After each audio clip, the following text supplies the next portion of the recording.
Good afternoon, everyone, and thank you so much for being with us.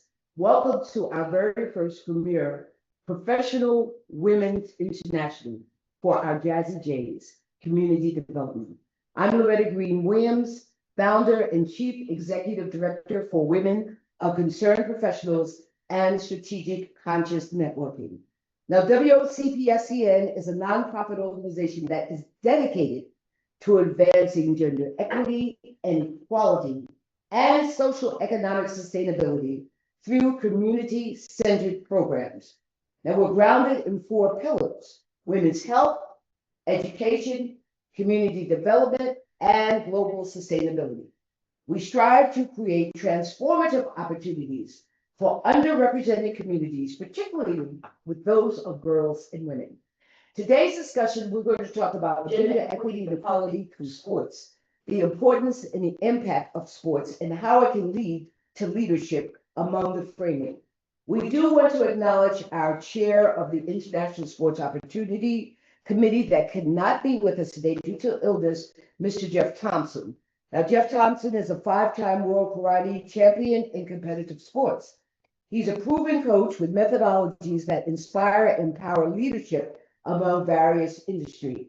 He's also a leading light in developing the peace movement through his work as founder and chair of Youth Charter.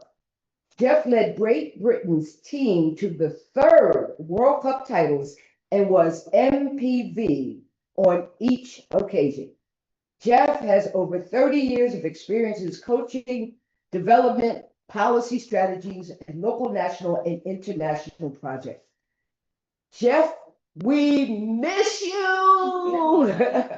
And we need you so desperately because this was your baby, and I know you prepared.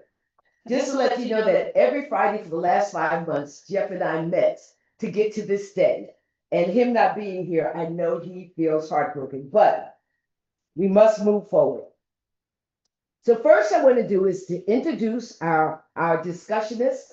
We're excited about them coming from all over the globe because they understand the importance and the impact of extending gender equity and equality. We'll start with Tuna. Introduce yourself and your titles. Hello, everyone. I'm Tuna Hazar Avci. I'm coming from Istanbul, Turkey. This morning, I just arrived. I am a logistician. I studied my master's in UK in shipping and logistics. And since then, I have been working in this industry, which is the most male-dominated industry in the world. And for that reason, 5 years ago, I established the platform of Logifam, which is logistics for females, which is the first woman network in the global logistics industry. And I'm proud of it for sure. And I have been invited here by Loretta. Thank you so much. I'm so happy to be here and I'm excited to see what's going on and to discover and meet you all. Thank you.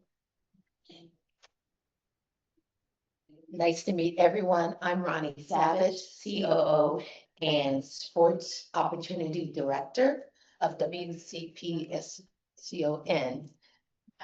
And also I head up Urban Girls Suburban Swirls, and under that umbrella also comes the Urban Girls Golf.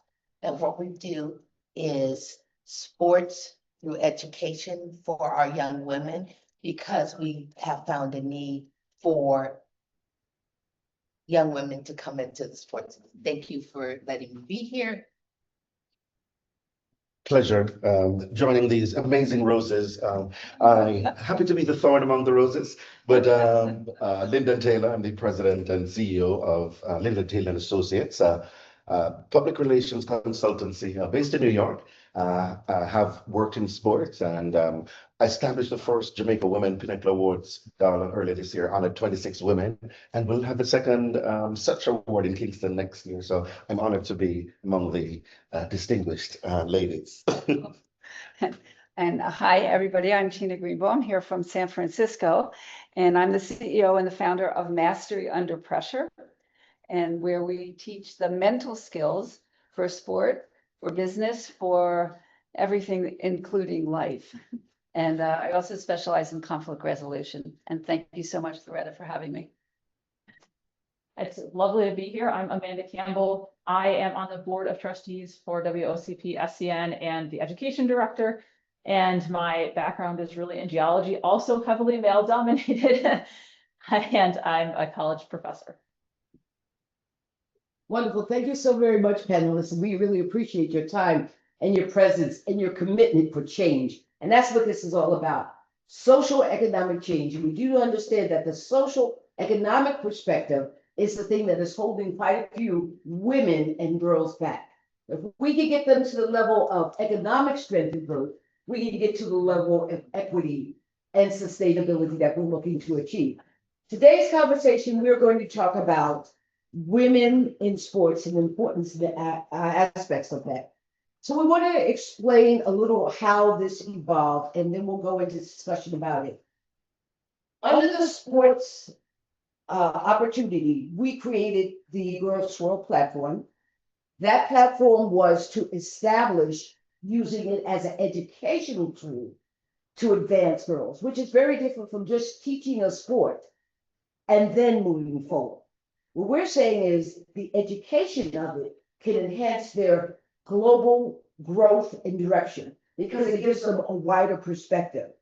Underneath that, we created the International Sports Opportunity Committee, which Jeff is our international chair. The purpose for that organization is we have a vision, 100 global youth to come to LA 28. That's very ambitious, but we believe we can do it because of our objectives. The objectives of the ISOC is to advance gender equity and youth empowerment via sports education, oversee international clinics and tournaments, develop partnerships with sports organizations, foster cultural exchange and mutual understanding among diverse youth participants, support the career development of young athletes among mentorship and leadership programs. We want to encourage innovation approaches of technology adoption to broaden sports accessibility. And of course, manage fundraising and financial sustainability. This is the vision and the goal that Jeff saw that we could go as an organization. That's how ambitious, and that's where we are. Question one. That is the underpinning.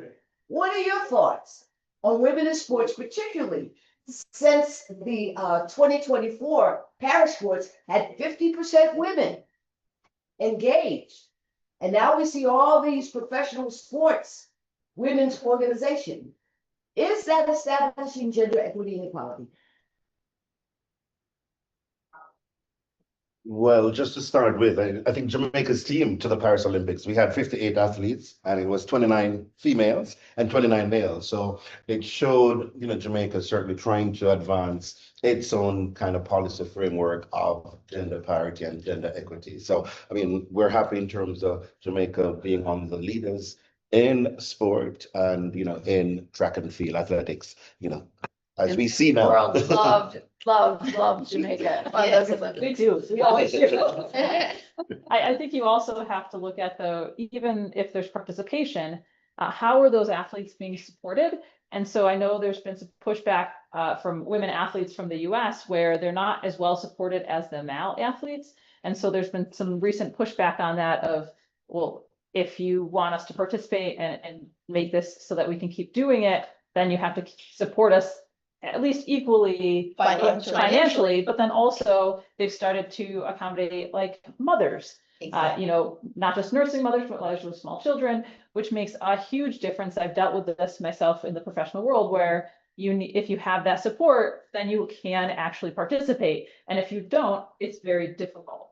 So, I think that it's really just recently that they've had enough advocacy for that, where sure, people have said things in the past, but nothing happened, and things are finally starting to happen.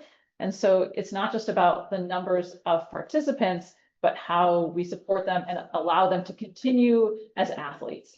There's a lot of really good athletes who you got medals post pregnancy. So and I agree with that, Amanda, because I remember back in the day when I was an athlete and because I got pregnant, it took nothing away from my athletic ability, but because I got pregnant, I was pushed out of the sport Yes. and had to come And back in. sponsorships. And sponsorship, we didn't even have sponsorships. So we have to have that conversation, like you said, supporting these women, not only mentally, but financially, and bring them, all women, up under that umbrella. We can't leave women out because of something. We have to embrace them and bring them back all in.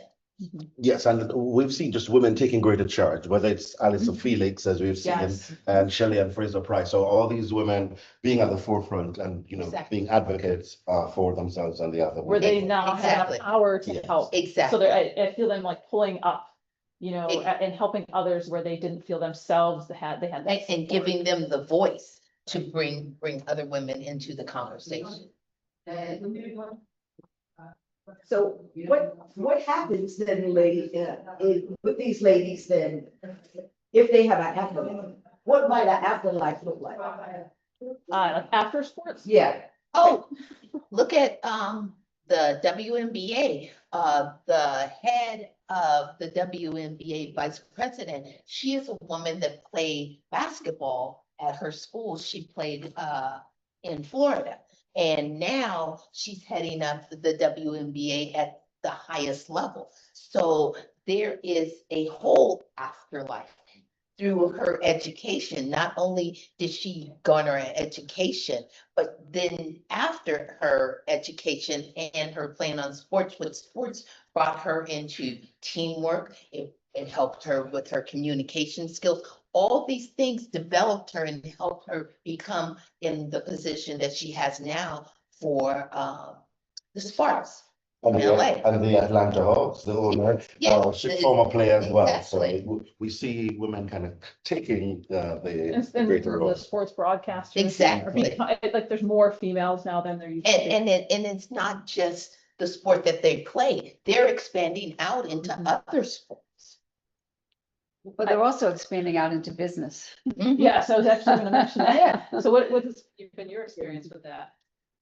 Well, I think what I love about this organization is you see the whole person, the whole child, the whole situation, the whole community.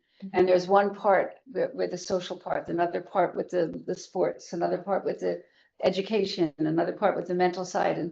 And so given all of these wonderful pieces, nobody can do it alone. We have one member, Larissa, who looks at the coach, she looks at the parents, and she looks at the kids.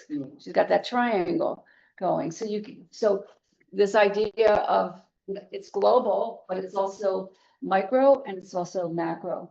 So given this background, I mean, they have to win, right? absolutely. And how does Yeah, sports Tuna, play? how does sports look in this film? Actually, I used to be a professional volleyball player when I was in university. From primary school till university, I played the volleyball professionally. But then in Turkey, it's again like a very male-dominated culture. And for women to survive, you cannot survive economically as a sports player. Like you have to be on the top. So when I came to university, I have been actually not forced by someone, but by the culture that I have to choose either one of them. Right. Either I have to be a volleyball player and I cannot maybe survive financially properly, or I have to go to university and study and have a job that I can survive. So in Turkey, it is not that much, especially for ladies. We have many options for the sports, like for guys or for sons, families, they motivate them a lot to be a football player or something. But for daughters, it's a different story. We are motivated mainly to go in the other lines, to be a lawyer or to be a doctor, or even they love that sport. We are being told like, okay, do it as a hobby, but it cannot be a job for you, or you cannot be Well, a doctor and a professional in lawyer this. is a big step ahead of nurse or teacher. Which is what we were, Yeah. those were the options, Yeah. right? Yes. And as a kid, I didn't do either, It- so and- I and- didn't do well. But financially, not being supported in that athletic role, to say you have to choose either or it's still a problem I see across the board around the world in all sports for women.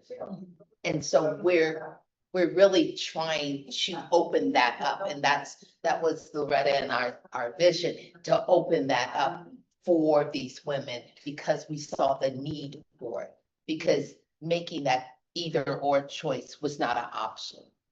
We had to make that choice. We didn't want it to be an option for our young ladies going into the future. So since you're talking about that, Ronnie, talk about Urban Girls Suburban Swirl. So first, let's talk about the name, because it's a unique name.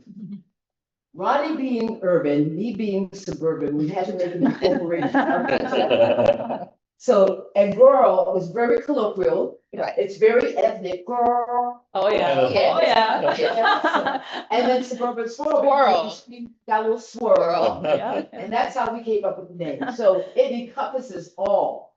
Because you could be in the burbs, but you could be in the urban area, but you're still a part of it. Because let's face it, no matter where you are, as a girl, you're stuck. You can only go so far, and then you're kind of limited, unless you have strong financial access to get you there. Exactly. Most of the people that we see are addressed, they're not at the million-a-year parents that they can afford to go into the locals of sports. With the creation of Urban Girls Suburban Swirl that alluded into Girls for Golf, talk about that, Ronnie. And the reason I picked Girls for Golf, or Urban Girls Golf, is because when I was growing up and I was a child, I didn't see women that looked like me on the golf course. My dad would take me out and he would let me caddy, but not really play. And I really, I guess because I couldn't, I wanted to. So I would see a few women, maybe Chinese or Japanese, playing, and there were very few. I didn't see any women of other colors that looked like me or were out there playing golf. I may have seen like maybe a couple of Caucasian women on the golf course. So when I grew up, I always wanted to see more women of color and girls playing golf, but I knew that we were priced out. A lot of girls of unrepresentative communities are priced out, because with golf, you have so many financial levels. You have to have tee times and equipment and shoes and clothing, and all this stuff starts adding up. So the girls don't really want to play that sport. But the main point is to get these girls in the sport through education. 80% of our scholarships go untapped because the girls do not have the finances to get there. But through education and helping them get there, they can tap into these scholarships to get that education. 80% is a huge amount, and we want to harness that. And we want these young ladies to come into that and get that money, so that will enable them to get that education that they're looking to get. But we need more of the sponsorships. We need more of the mentoring. We need more of the community to build around that. With the Olympics coming, it's wide open. And the new sport that's coming in is girls flag football. That's coming to the 2028 Olympics. That's going to be huge. Well, tell us about the flag football, Ronnie, because aren't you engaged in that about? I just became, Loretta, thank you for mentioning that. I just became engaged I'm a flag football official. This is my second year in.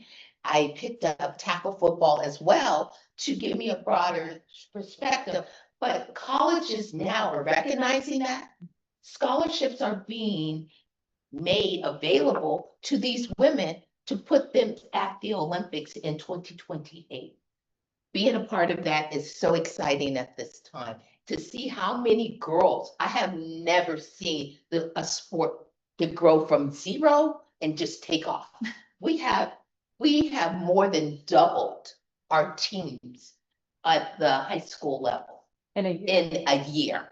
In a year, more than double. That's I think a New York big- is similar.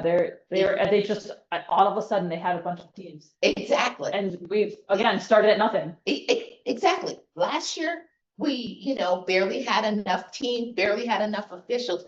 This year, it's blowing up on it, and we're trying to recruit more women to be on the field with these girls because young girls, we always look to somebody to look like us, Exactly. to mentor us. So what's really important about that is you spoke about that, we're looking at the international sports opportunity. The purpose of the committee is to galvanize globally leaders to help us get to that direction. Exactly. Under that direction will be Girls Forward because it'll be the example that will be replicated in other areas. The wonderful thing about WOCPSCN, we have 12 chapters. We have 12 communities we already can enter, starting right off. Not speaking about other communities that are approaching us and saying, hey, what are you doing? How are you doing? Share with me as the panel discusses, how do we address the global relationship of bringing sports into communities that are underserved? Well, from the conversation that we had this morning, we start with the people who can give, right? Really looking for those that are inspired by the mission of this organization. If they can find themselves, they see themselves, just like you were talking, Ronni, if they see themselves in what you're doing, Exactly. whether it's male or female, white, brown, green, whatever, if they were behind the, again, the mission, I think we start there. Exactly. Sure, and I mean, the other thing is the grassroots initiative, Right. building from the bottom up in terms of community development. I've always been an advocate when I officiated, whether basketball or if I compete, in terms of working within the various communities, because that's how we get the young people who are maybe otherwise engaged or kind of have a lot of time on their hands. So we engage them early and we introduce them to these, various opportunities, and I think that is And that is so true, because even when I started off in sports over 30 years ago, coaching and knew nothing about it, started off with my son and his team, these young men were looking up to me and helping them with their education, because coaching to me was never just about teaching the sport, as Loretta had mentioned earlier. It's about the whole person, educating them. So I remember bringing these young boys to my kitchen table and going over homework and feeding them, and not only feeding their brains, but feeding their souls as well. It's about building this whole person out. And through officiating basketball for over 30 years, I see these young people, they look up to us through this mentorship, whether it's female or male. They're looking for somebody to guide them to the next level. And that's what we're talking about this morning. Tina, expound on that.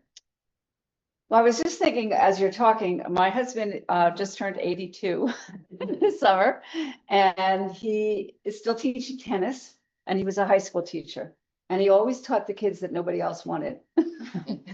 And his classroom was sofas and chairs, and we were just back in New York a couple of weeks ago, and we were taken out to dinner by two of his students who were on his journalism, something or other, or his tennis team.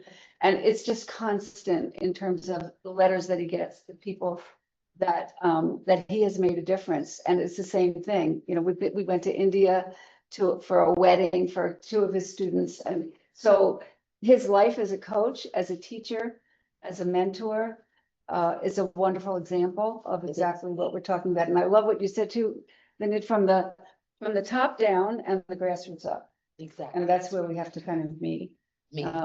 Having it all happen. Yeah, there's things happening at the grassroots level, but making that connection with those that can help them take it next steps for. Absolutely. So that is really encouraging. And Tuna, please interject. I can give an example from my country that our national volleyball team, the ladies, and our national football team, who are males.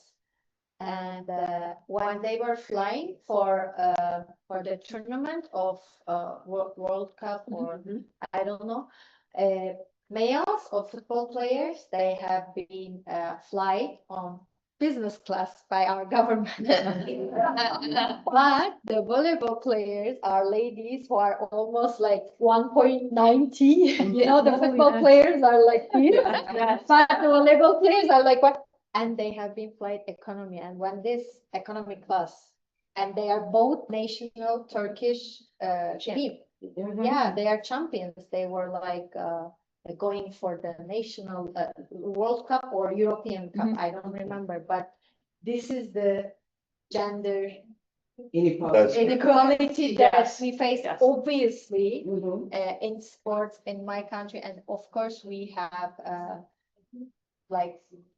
it has been a big issue and big subject in Turkey, because those ladies, like, they are so tall and they couldn't fly for so long, maybe for 10 hours or something. They were so tired, they couldn't play well once they arrived to where the match is going on. So for such things, of course, there should be, in my country, I think we need more. Yeah,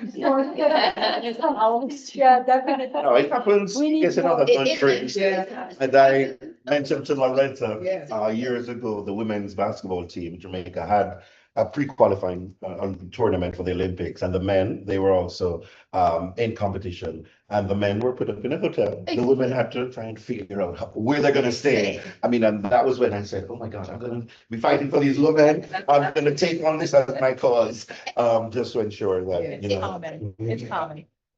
It's across the board, it's international, that this is a continuum story that continues to happen on the women's side. So we have to constantly look to expand on this and make sure that these women are equitable on both sides of the coin, men and women. And have the same opportunities. Exactly.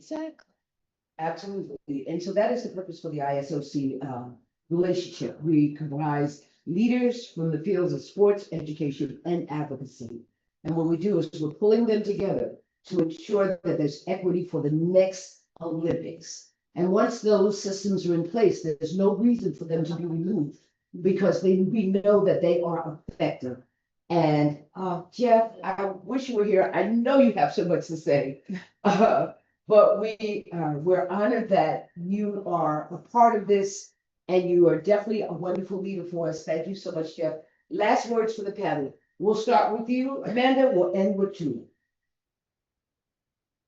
I've seen it myself in people that I know, and just things through the news of how women are not supported. And so it heartens me to see that it's improved, but I see so much more potential where women are traditionally looked down upon as being inferior to men in sports, and we're finding that when they have proper support, that in some sports they actually excel more than men, like in women's ultra racing, for example. That's what I'm more familiar with being a runner. But also, if you look at gymnastics, they compete at different events because women excel in certain things. And so supporting women in things that they excel at, and that might even mean adding in different sports that include things like a dance component, things that women excel in, and like focusing on those might make a big difference in supporting women overall and the opportunities that they have. Whereas if we're trying to force them and pigeonhole them into sports that were designed for men, then they're not as likely to succeed as well. And yes,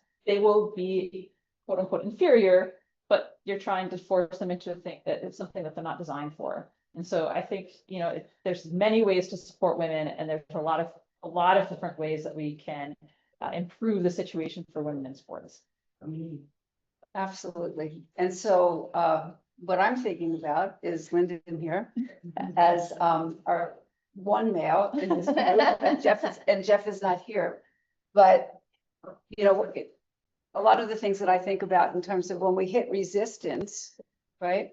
We have to kind of stop it at the resistance and look at what that's about and come at it from that way. And if there's so much resistance from men, we need men to be able to support us and to help the way, you know, and, you know, what you were saying, Tuna, in terms of your country, the women need more help. And then you think back to Afghanistan and the women that they can't even speak.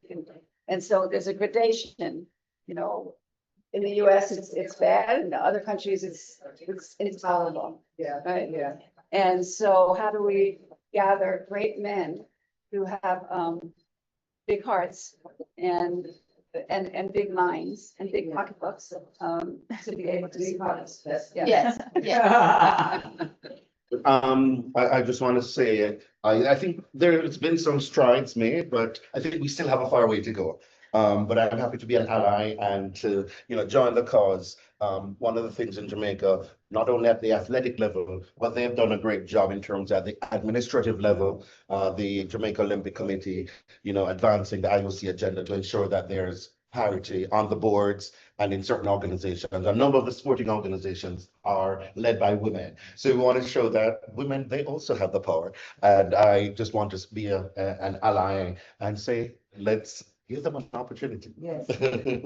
And Tina, what you said about men being our ally, we have partnered up with Mr. DeAndre Whitfield because he understands also bringing in men to help cultivate our women and bring them up. Mr. DeAndre Whitfield is an actor and an advocate of women's sports, especially golf. His daughter golfs, and so I met him through the Screen Actors Guild, which he was one of a client. So what he brings to the sport from being an advocate is the mentorship and saying that men and women as a whole, as the balance to bring us up, bring these young women up. But it's phenomenal. And I really appreciate it.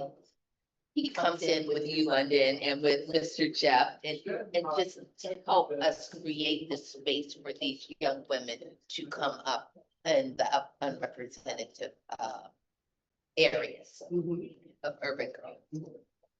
Yes, I think there is a big inequality, especially in sports worldwide. Now I can see that hearing from you. But I consider sports like being as a singer.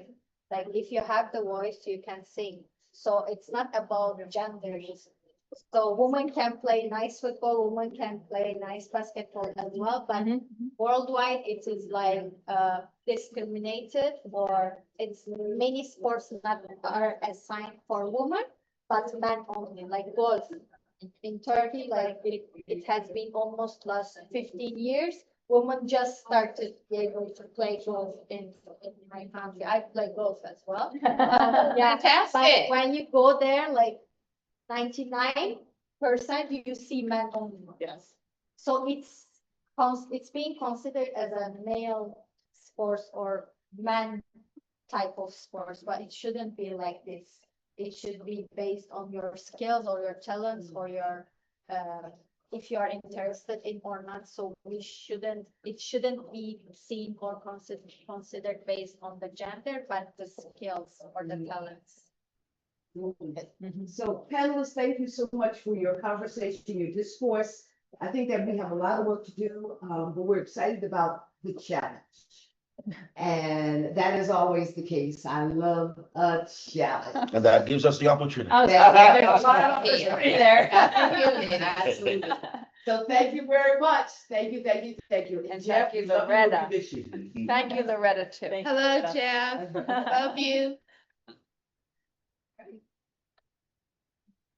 Thank you so much. That was really good. That's a lot to pull out of that. We will send that. to And I you. have a lot that I'm gonna make drops on Oh, yeah, make drops on it. You on know, my page, yeah. final. Yes. All right, I just hit stop recording. All right. All right, I'm going to log off. Yay.